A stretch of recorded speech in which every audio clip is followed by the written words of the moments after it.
Hola Sapiensiers, vos apassionen la física, la química i les matemàtiques però no sabeu com plantejar un projecte per a Sapiència?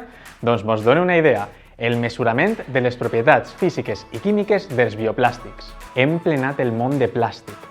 Per tant, un bon projecte d'investigació seria mesurar les propietats dels bioplàstics. Els bioplàstics són una alternativa més sostenible i amigable amb el medi ambient que els plàstics convencionals. La hipòtesi podria ser que els bioplàstics poden substituir perfectament als plàstics convencionals. Aquesta hipòtesi pot estar relacionada amb diferents objectius de la ODS, el 6, el 8, el 9, el 12 o el 13.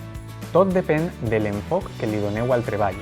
Penseu quines capacitats té el vostre centre i elegiu bé.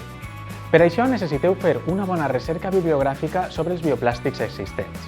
I després podeu mirar quins experiments podeu fer al vostre institut. Aquests experiments poden anar des de la síntesi de bioplàstics fins al test de les seues propietats físiques com la resistència.